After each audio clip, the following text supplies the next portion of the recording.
Hi guys, మా friends ఏ gifts ఇచ్చారో next వీడియోలో చూపిస్తా అని చెప్పాను కదా. ఓపెన్ చేసేస్తున్నా. ఫస్ట్ మా ఫ్రెండ్స్ సందా ఇచ్చిన గిఫ్ట్ అయితే ఏమి ఇచ్చిందో చూద్దామని ఓపెన్ చేస్తున్నా.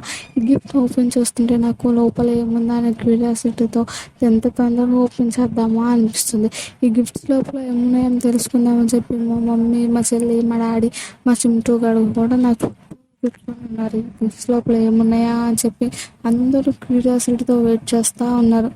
ఎలా వెయిట్ చేస్తున్నామో ఈలోపు గిఫ్ట్ కవర్ లోపల న్యూస్ పేపర్ వచ్చింది. అదే న్యూస్ పేపర్ వచ్చింది కదా అని ఓపెన్ చేస్తే మళ్ళీ న్యూస్ పేపర్ అసలు తీసే కొంది వస్తానే ఉన్నాయి. ఏదో పెద్ద లంక బిందెలాగా అసలు.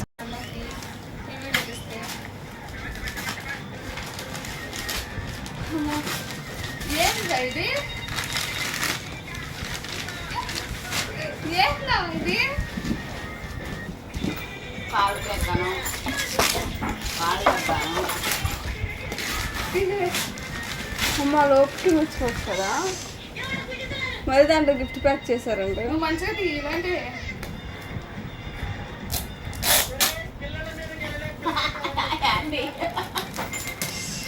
దాంట్లో ఇంకేమైనా ఉన్నాయా?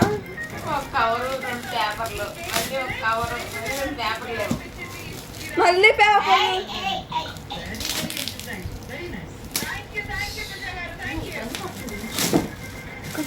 పాడొచ్చు కానీ అన్ని గిఫ్ట్ ప్యాక్ చేసినందుకు మెచ్చుకోవచ్చు.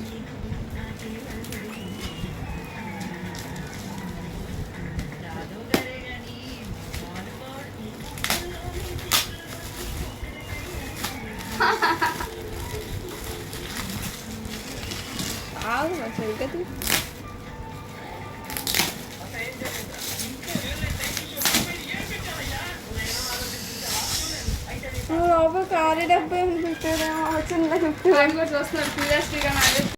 నాకైతే అసలు ఓపిక అంతా అయిపోయింది. గిఫ్ట్ ఓపెన్ చేస్తుంటే ఎప్పుడు వేస్తుందా అనిపిస్తుంది.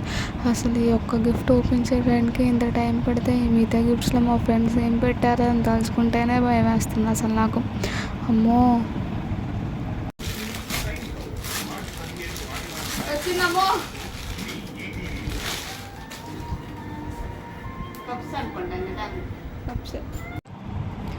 గాయస్ ఇంతకీ గిఫ్ట్ తెలుసా గాయస్? నేను చెప్పాను కదా దాచుకుంటే నా పెళ్ళికి కూడా ఉపయోగపడుతుందేమో అని చెప్పి. ఇంతకీ ఏ గిఫ్ట్ అంటే పెళ్ళిళ్ళలో మనకి పూలు గుచ్చడానికి యూస్ చేస్తారు కదా, డెకరేషన్ స్పాంజ్. ఆ స్పాంజ్ అనమాట ఇది. దీంట్లో పూలు గుచ్చుకోమని చెప్పి నాకు ఇచ్చారు. అసలు తెలివిగా తడిపి మరీ ఇచ్చారు తెలుసా. అసలు వెయిట్ కోసం తడిపి మరీ ఇచ్చారు. అసలు ఈ ఒక్క గిఫ్ట్ ఓపెన్ చేయడానికే నా ఓపిక అంతా అయిపోయింది. ఇంకా మిగతా గిఫ్ట్స్ మా చెల్లిని ఓపెన్ చేయమని చెప్పా. ఇంకా మా చెల్లి ఓపెన్ చేస్తుంది. మిగతా గిఫ్ట్స్ ఇంకా నెక్స్ట్ వీడియోలో పోస్ట్ చేస్తా. Bye guys. ఇంకా ఆ గిఫ్ట్స్లో ఏముంటాయని తలుచుకుంటేనే భయం వేస్తుంది.